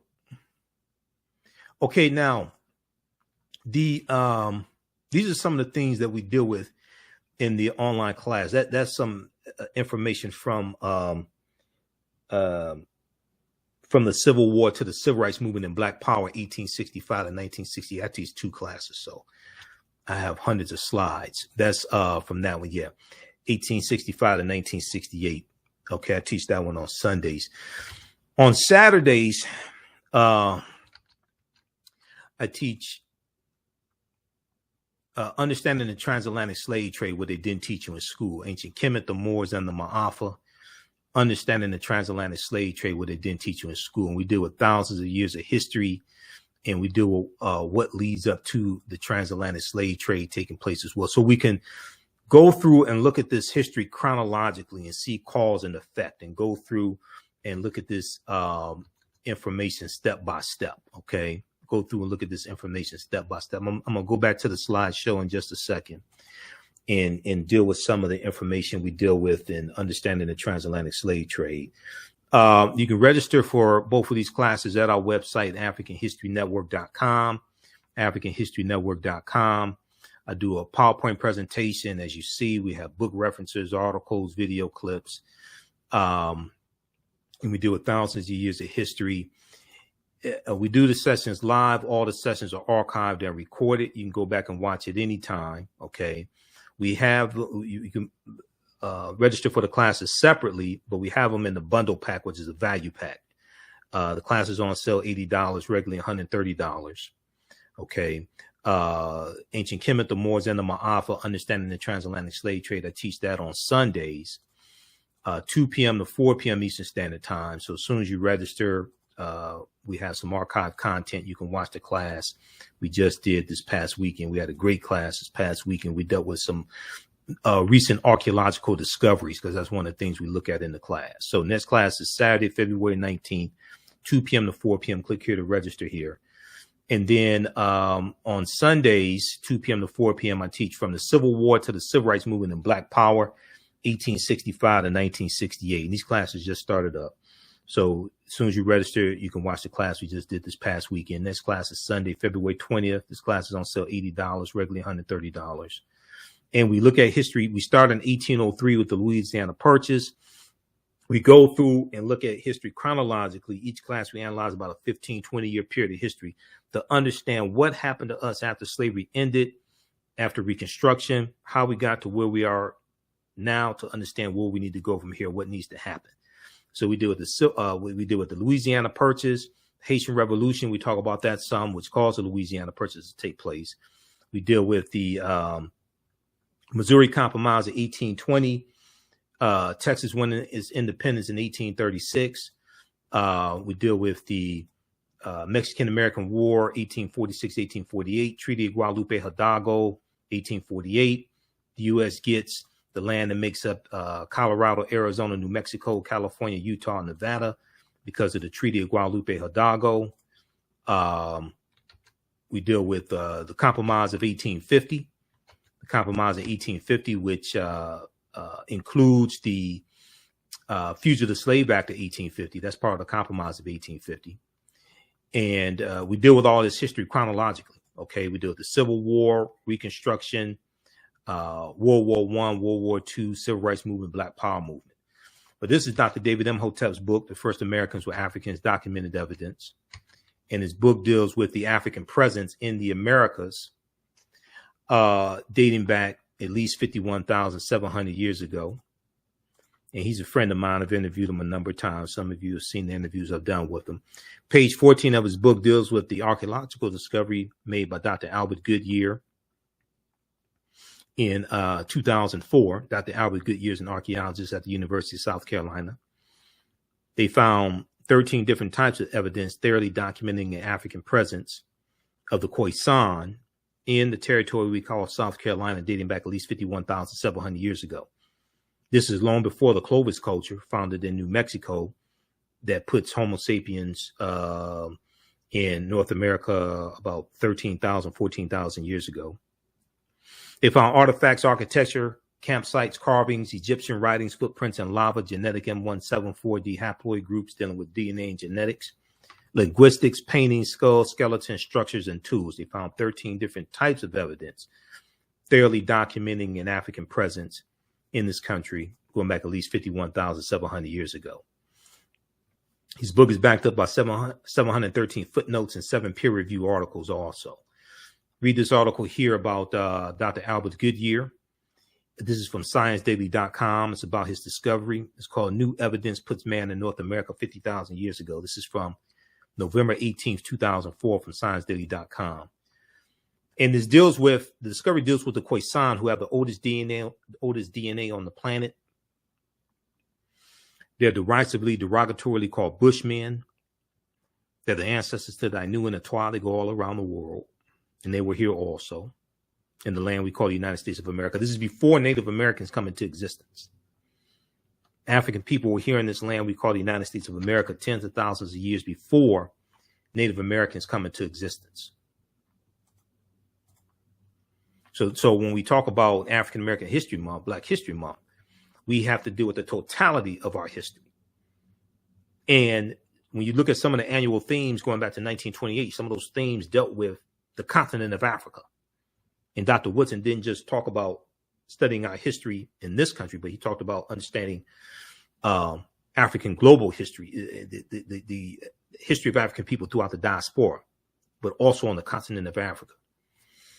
In October 2012, genetic study published in Science magazine found that the Khoisan in Southern Africa are the oldest ethnic group of modern humans, with their ancestral line originating about 100,000 years ago. The Khoisan, formerly called by the derogatory term Bushmen, are genetically unique, and no other currently known population have separated so early from our common modern human ancestor, according to the report. The Khoisan live mainly in Southern Africa, in territory spanning Botswana, Namibia, Angola, Zambia, Zimbabwe, and South Africa. They are largely divided into 2 groups, hunters and gatherers, the Sans people, and keepers of livestock, the Khoi Khoi. The Khoisan languages include the distinctive click sounds that are not found in the languages of their neighbors. The distinctive click sounds that are not found in the languages of their neighbors. AtlantaBlackStar.com is a good article, 5 ethnic groups that prove the first humans were black. Now, this is a clip of Dr. David Imhotep on WKRP in Cincinnati, Channel 5. And if we look at this here, okay, so this archaeological discovery, this deals with on the Greek island of Crete, stone tools that date back 130,000 years ago were found over the course of 2 summers on the Greek island of Crete, which seems to push Mediterranean sea voyaging back 100,000 years. This is causing the scientists to rethink everything. Crete has been an island for more than 5 million years, meaning the tool makers must have arrived by boat. So it seems to push the history of Mediterranean voyaging back more than 100,000 years, specialists in Stone Age archaeology say. This is Thomas Heraklion, the lost city of Egypt. There have been a few lost cities found recently, actually, the past 15 years or so. This is a discovery from 2013 that was revealed in 2013. They found 150 feet beneath the Bay of Abu Qir off Egypt's sea. They found 64 ships, 16-foot tall statues, 700 anchors. This is an article from news.yahoo.com. Sunken Egyptian city reveals 1,200-year-old secrets. This is from April 30th, 2013. These are some of the statues that they found at the bottom of the sea. All right. Let me see here very quickly. Okay, so in this class, we deal with the 800-year occupation of Europe by the Africans known as the Moors. We deal with thousands of years of history and what leads up to the transatlantic slave trade taking place. We deal with ancient Kemet, the Nile Valley region of Africa. We deal with understanding the transatlantic slave trade. We deal with the Middle Passage, the role that Christopher Columbus played also. We look at different civilizations. We look at ancient civilizations, Abyssinia, Ta-Nehisi, Nubia, ancient Kemet, things like this. We look at Carthage. We look at Ghana, Songhai, Mali. Look at the role Christopher Columbus played. And we go through and look at this history chronologically to see what leads up to the transatlantic slave trade taking place also. Okay. And let me see here. If we look at, let's look at something interesting. So we deal with Freemasonry as well. And the teachings from ancient Kemet and the symbolism that's infused in the Freemasonry, like the Tekken, coming from the story of Asar set in Heru, the resurrection story of Asar, and the Washington Monument is a Tekken. We know that there were at least 1,200 Tekken Nu, approximately 1,200 Tekken Nu, for plural, built in ancient Kemet. Kemet, one of the original names for Egypt, meaning land of the blacks. But there are only about a dozen today, somewhere between 7 to 12 today in Egypt. Many of the Tekken Nu removed from Egypt are now in Istanbul, Turkey, London, France.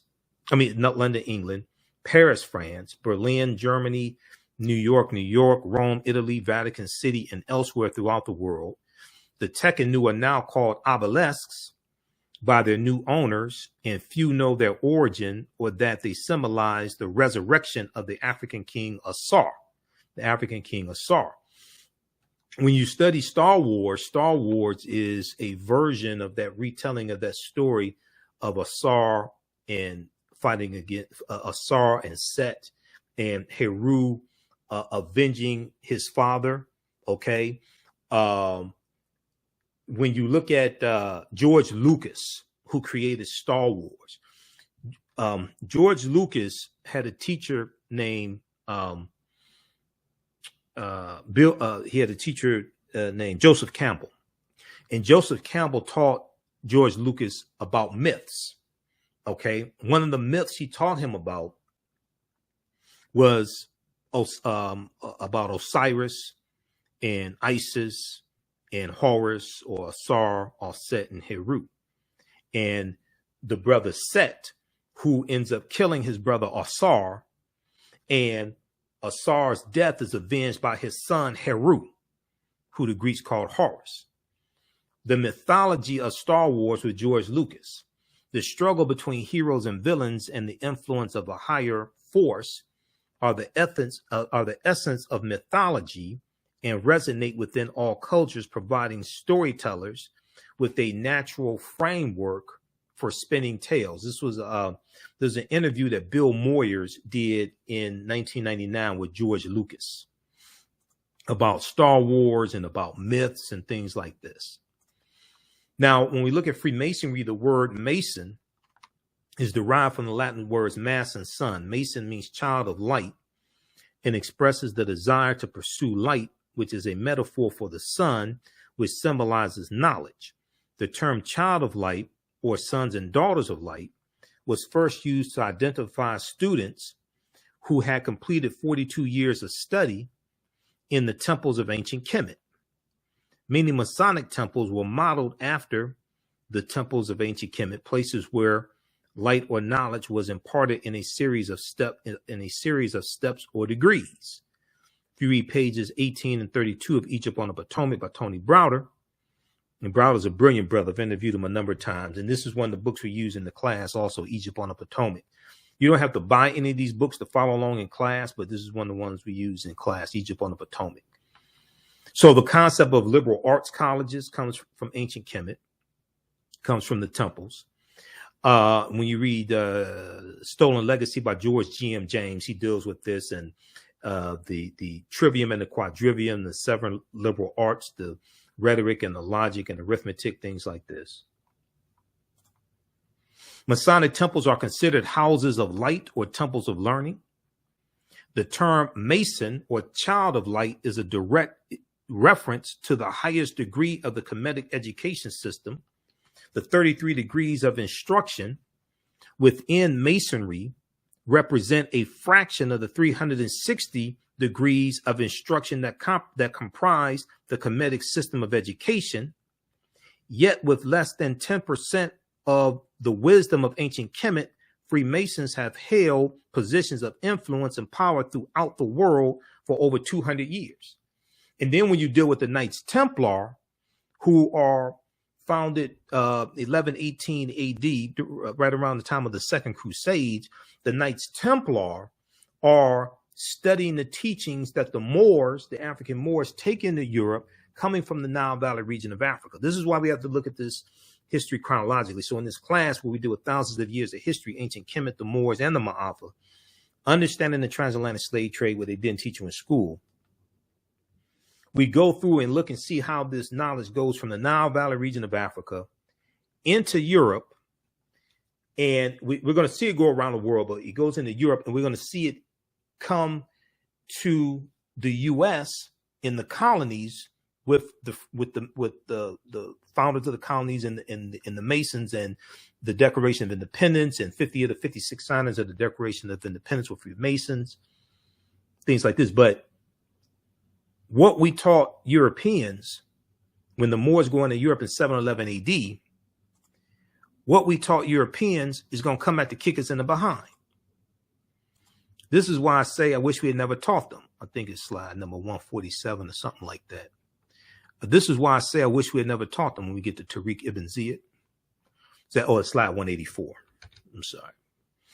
So I have like probably about between these two classes, probably somewhere around 400 slides.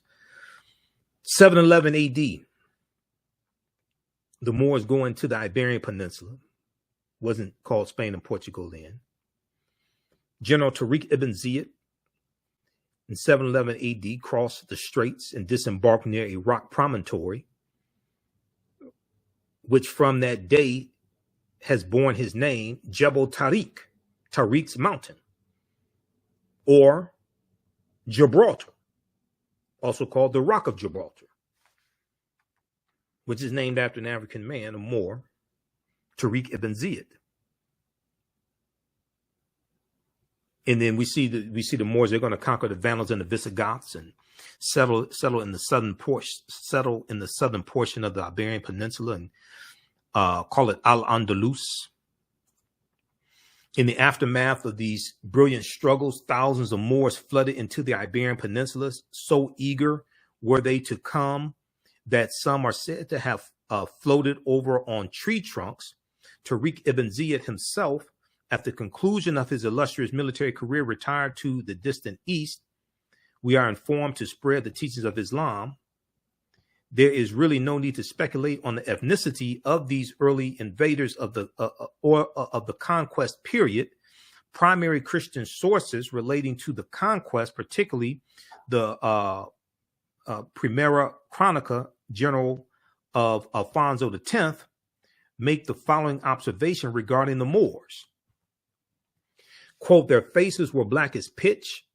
The handsomest among them was as black as a cooking pot.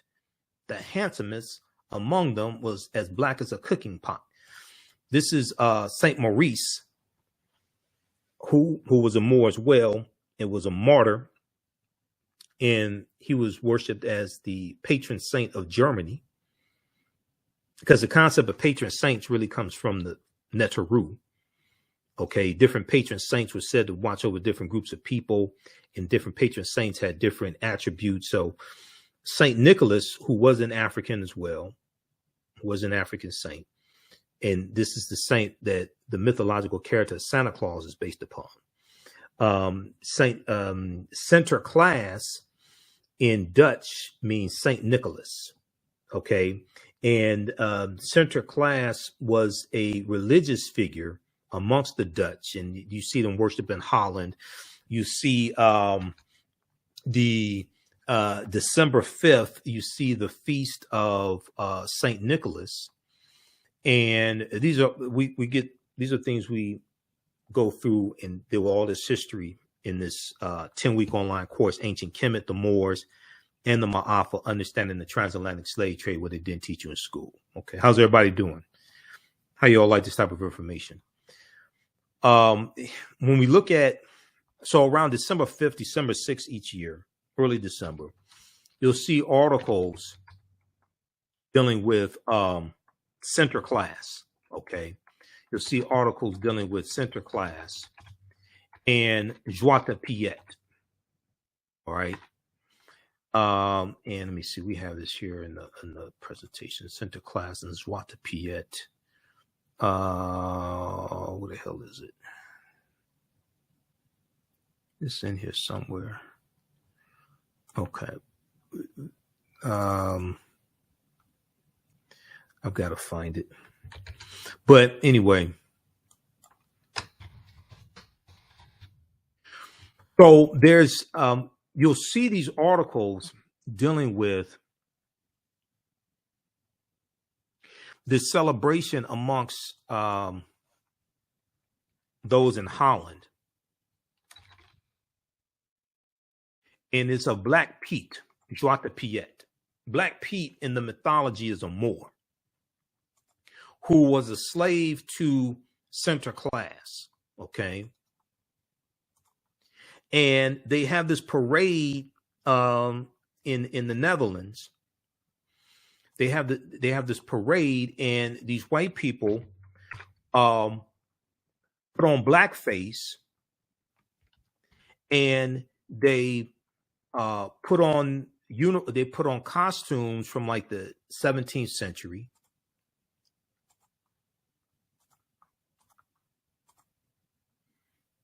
This right here. Sinterklaas and Zwarte Piet. Zwarte Piet means Black Piet. Why a holiday has me talking to my kids about blackface? Now, this takes place every year in Holland, okay? They dress up. Now, this person right here in the red and white is dressed up as Sinterklaas. Sinterklaas among the Dutch was brought to the U.S. in the early 1700s. This religious figure of Sinterklaas got transformed into the myth